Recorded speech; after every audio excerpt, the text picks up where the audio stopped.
News on the Manchester United takeover process had gone quiet for weeks since it was reported that the process was allegedly paused. But yesterday Neil Custis of The Sun reported that Sheikh Jassim is set to complete his full £6 billion takeover of Manchester United by mid-October. The report claims that the Qatari royal has fought off rival bidder British billionaire Sir Jim Ratcliffe, who was willing to allow the Glazer family to retain a stake in the Red Devils. Custis goes on to say that Sheikh Jassim's team are now completing their due diligence on the club before they end the 18-year reign of the loathed Glazers. The Glazers wanted to continue holding shares but were warned by senior Old Trafford figures that there would be a huge backlash from the fan base. The article closes with a statement that an announcement that Sheikh Jassim will complete a takeover could come as early as next month.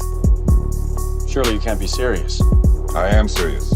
And don't call me Shirley. Whilst The Sun isn't often the most credible tabloid in the UK, Custis does have strong sources very close to the club, and we know the journalist is very friendly with Ed Woodward, who of course still holds shares with the club.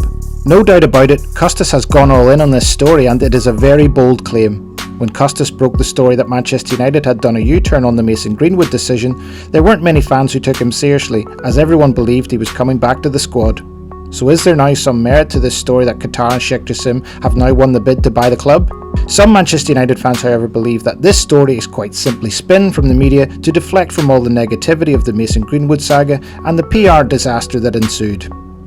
David Ornstein of The Athletic claimed that the bigger unanswered question is whether the Glazers will actually really sell Manchester United when the push comes to shove.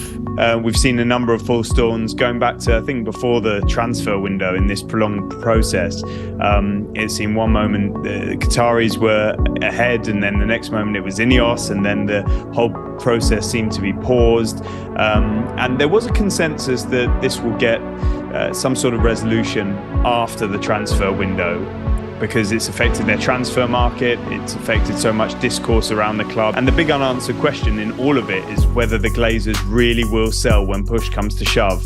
And so far, we haven't had an answer on that, but perhaps we are getting towards it now. Mike Keegan of the Daily Mail today reported that as of this morning, I am told there has been no real movement since our last story, which said that negotiations were ongoing with a number of parties and that we still, I'm sad to report, have no winner. As so often happens, these journalists contradict each other's stories, and Keegan claims there has been little to indicate a sale of Manchester United is imminent. One thing's for sure, the club definitely needs some positive news as soon as possible to make up for Manchester United's poor start to the season and the long drawn out Greenwood saga, which has left the fan base drained.